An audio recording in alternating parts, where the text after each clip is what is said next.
Assalamualaikum warahmatullahi wabarakatuh. Nahmaduhu wa nusalli wa nusallimu ala rasulihil karim.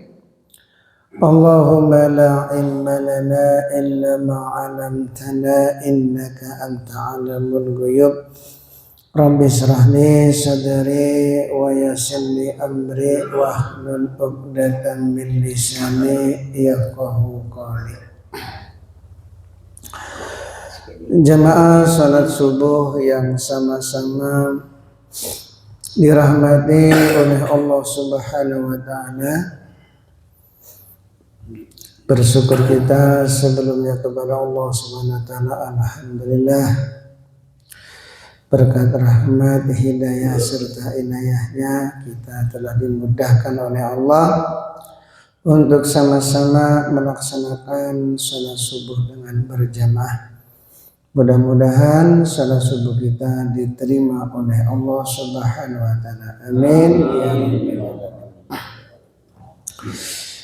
Hadirin yang dimuliakan oleh Allah Subhanahu wa taala, sejenak kita mendengarkan satu hadis dari baginda Nabi Muhammad sallallahu alaihi wasallam tentang pentingnya memperbanyak membaca Al-Qur'an dan memperbanyak ingat mati. Karena di antara orang itu kalau ingat mati, maka hidupnya akan senantiasa lurus. Orang itu hidupnya belok, ya, saling sikut menyikut, tidak memperdulikan itu hak orang lain. Sebabnya karena dia tidak ingat mati. Kalau orang itu ingat mati, ingat akhirat, tentu yang dipikirkan tuh ya hati-hati, ya, tidak langsung berbuat begitu saja. Yang dikhawatirkan perbuatan itu adalah mendatangkan murkanya Allah.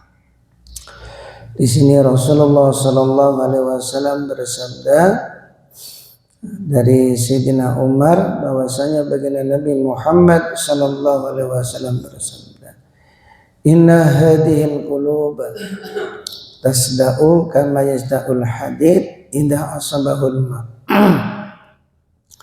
Qila ya Rasulullah wa ma jina'uha qala kasratu dzikril maut wa tilawatul Qur'an. Inna hadhil quluba tasda'u, sesungguhnya hati itu bisa berkarat, kama yasda'ul hadid idza asabahul ma, sebagaimana besi berkarat jika terkena air. Jadi hati manusia itu ibarat kata Nabi seperti besi yang bisa berkarat bila terkena air. Hati juga sama ini bisa berkarat. Qila ya Rasulullah, maka sahabat bertanya, wa ma jila'uha, apakah pembersihnya? Qala, maka Nabi menjawab, kasratu dzikril maut, perbanyaklah ingat mati, wa tilawatul Qur'an, dan banyak membaca Al-Qur'an. Hati ini kalau sudah berkarat artinya sudah gelap, itu sulit untuk menerima kebaikan-kebaikan. Maka dalam ayat yang lain, kalla bal rana ala qulubihim ma kanu yaksibun. Sekali-kali tidak, sebenarnya apa yang selalu mereka usahakan itu menutup hati mereka. Hatinya itu tertutup. Walaupun yang menasihati ulama besar sekalipun, dalam arti besar ilmunya, bukan besar orangnya atau besar kepalanya, besar ilmunya. Walaupun yang menasihati ulama besar, kalau orang itu hatinya tertutup, itu sulit untuk menerima kebaikan. Bahkan andaikan yang menasihati nabi sekalipun, andaikan ada nabi baru, ya orang tuh kalau hatinya sudah tertutup, sulit untuk menerima kebaikan. Maka di zaman baginda Nabi Muhammad sallallahu alaihi wasallam, beberapa orang kafir ingin membuktikan kebenaran Islam, minta ditunjukkan mukjizat baginda Nabi Muhammad sallallahu alaihi wasallam. Maka Nabi melihat bulan, kemudian dengan isyarat tangannya bulan itu langsung terbelah. Bulan yang begitu besar. Kalau Nabi Musa alaihissalam itu kan mampu membelah lautan. Nah, laut dibanding bulan kan saat itu masih besar. Bulan yang begitu keras, bebatuan yang begitu keras, cukup dengan isyarat tangan baginda Nabi Muhammad sallallahu alaihi wasallam terbelah menjadi dua. Tapi orang kafir yang sudah jelas-jelas melihat mukjizat baginda Nabi itu nggak masuk Islam. Kenapa? Karena hatinya memang sudah tertutup. Hati keras itu sulit. Bahkan orang kafir yang lain pun ingin membuktikan, ya Rasul, ya wahai Muhammad, kalau engkau memang betul-betul seorang Rasul, buktikan. Ya, maka baginda Nabi Muhammad sallallahu alaihi wasallam memanggil satu pohon, pohon, ke sini.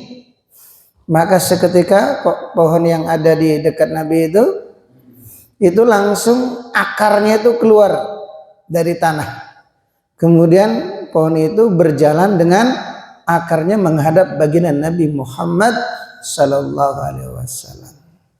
Maka sudah jelas-jelas orang kafir itu melihat mukjizat Nabi, itu pun belum masuk Islam. Itu hati itu kalau sudah keras, Nabi sekalipun itu belum tentu hatinya terbuka.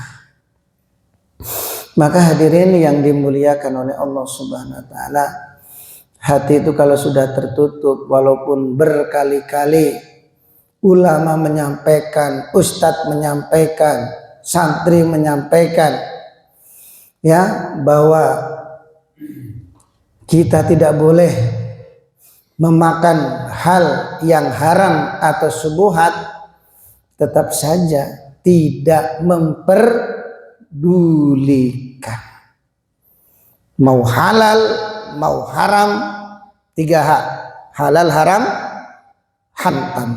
Itu nggak peduli.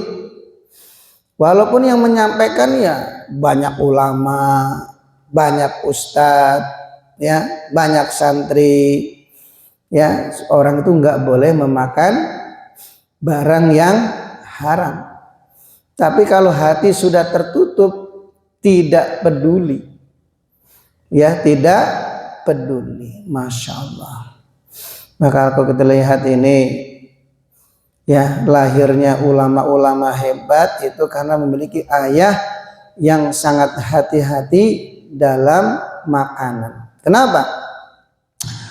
Kullu lahmin nabata minal haram fannaru awliya bih. Setiap daging yang tumbuh dari yang haram, maka neraka lebih layak untuknya.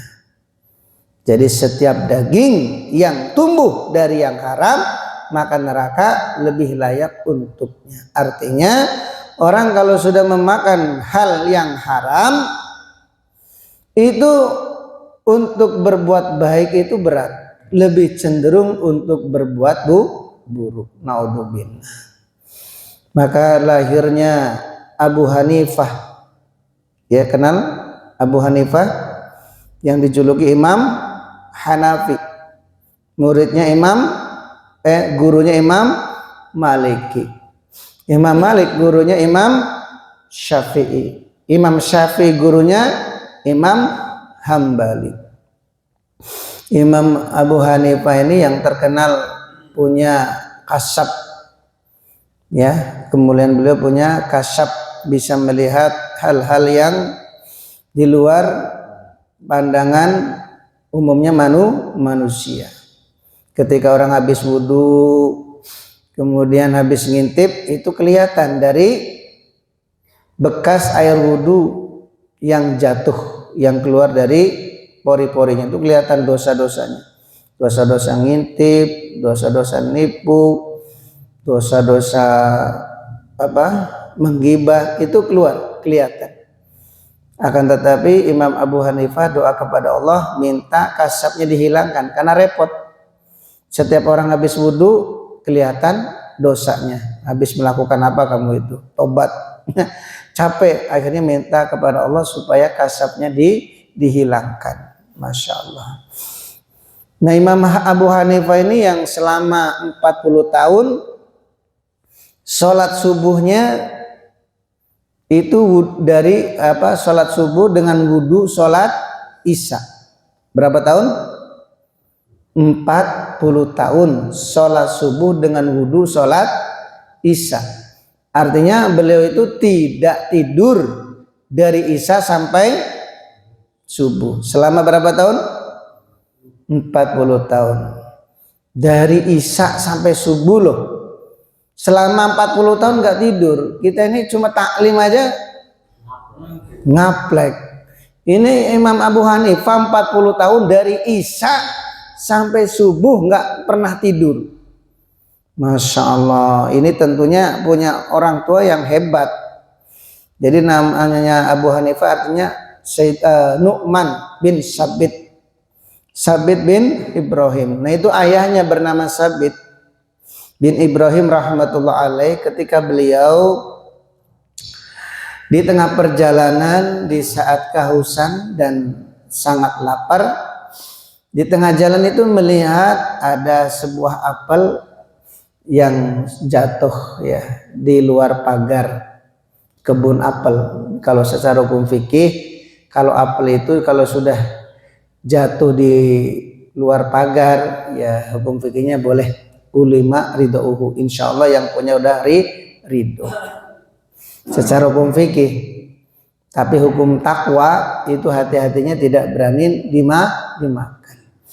Nah, Sabit ini melihat buah apel yang jatuh di tengah jalan di pinggir di luar pagar kebun apel.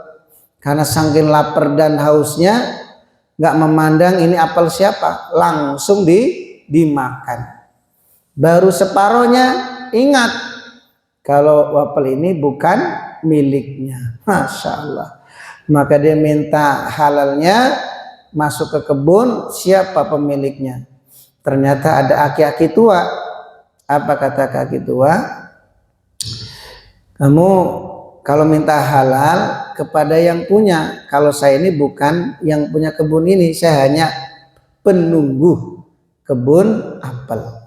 Kalau kamu mau minta halalnya, datang ke yang punya itu, rumahnya jauhnya 1 hari 1 malam. Kira-kira kalau berjalan 1 hari 1 malam di sini kemana?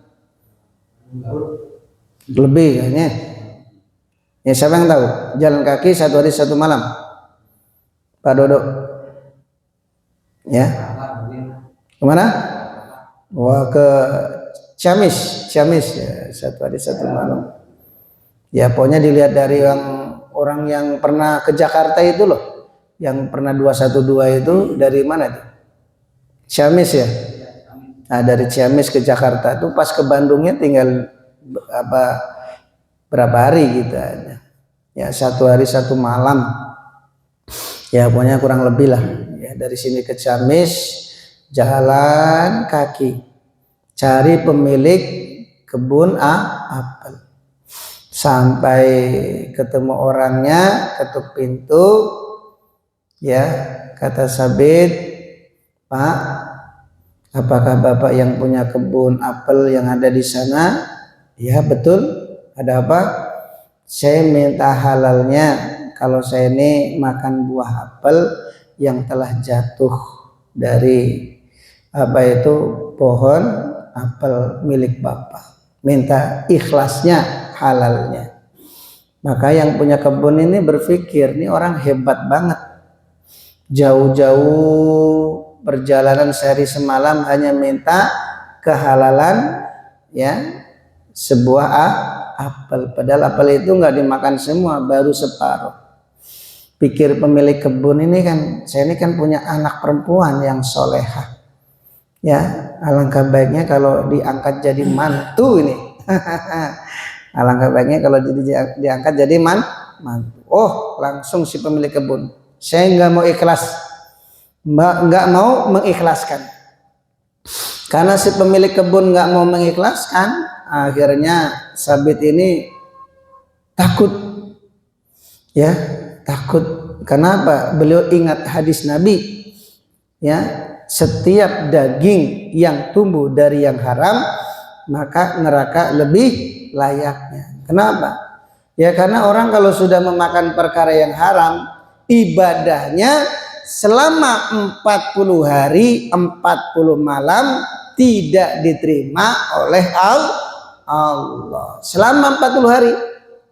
Andaikan hari ini kita nih makan yang haram, andaikan ya hari ini kita makan yang haram, 40 hari itu udah masuk Ramadan, betul?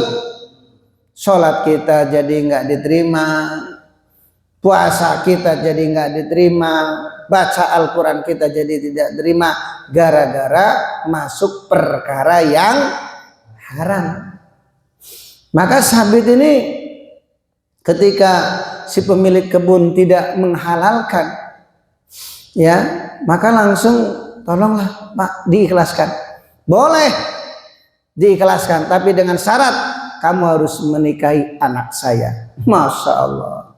Kata Sabit, cuma gara-gara satu buah apel, ya minta halal aja sulit, harus nikahin dulu anaknya. Tapi karena memikirkan akhirat, bahayanya makanan yang haram masuk ke dalam tubuhnya, dia rela menikahi anaknya. Tambah lagi si pemilik kebun mengatakan, dan perlu diketahui kalau anak saya ini buta, tuli, terus bisu dan lumpuh. Wah, tambah berat lagi nih. Ya, sudah dipaksa untuk menikahinya anak wanitanya buta, tuli, bisu dan lumpuh, komplit. Ya, komplit sakitnya. Tapi ini namanya Sabit ini ya memikirkan akhirat.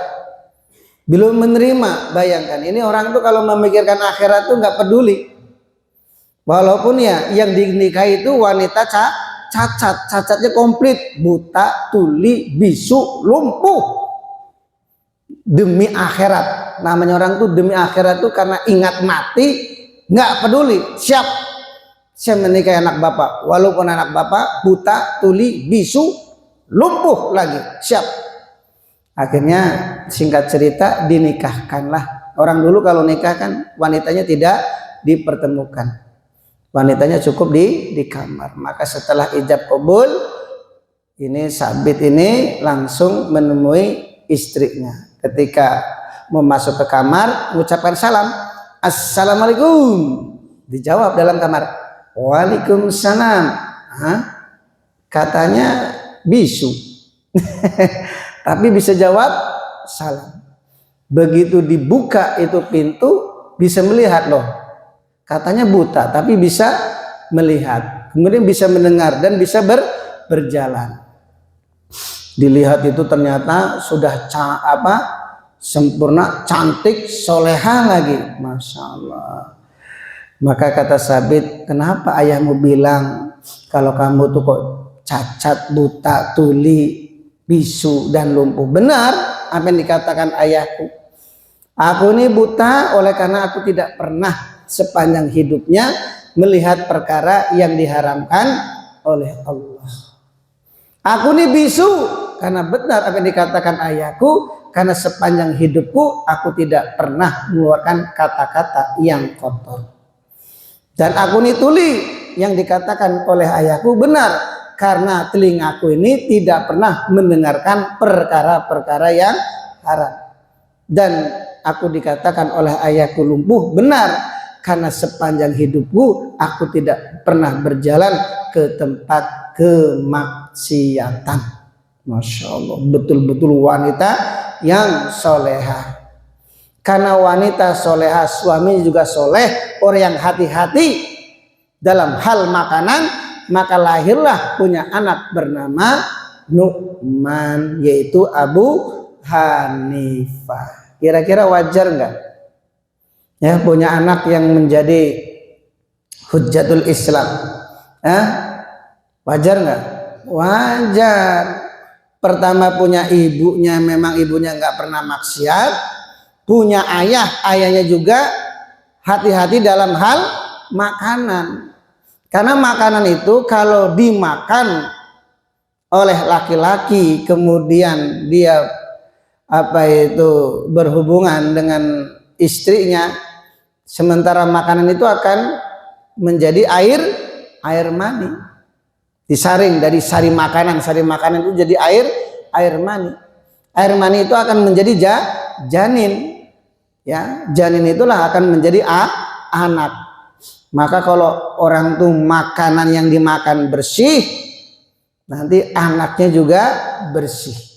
Artinya kalau anak itu bersih, itu akan mudah taat kepada Allah. Seperti Abu Hanifah, karena dari air mani yang betul-betul suci, bersih, makanya ya belum jadi ulama besar sampai selama 40 tahun sholat subuh dengan wudu sholat isya. Maka kalau kita nih ngantuan, ya, lemes, kurang gairah kalau ibadah, kecuali kalau pembagian duit, nah baru melek. Kalau ibadah mah lemes, ya. Mungkin bapak kita dulu yang dimakan remeng-remeng, ya, yang dimakan remeng-remeng. Makanya air maninya remeng-remeng, lahirlah anak remang-remang. Akhirnya ketika diperintah untuk sholat berat, suruh ngaji berat, suruh zikir ngantuk, taklim ogah. Ini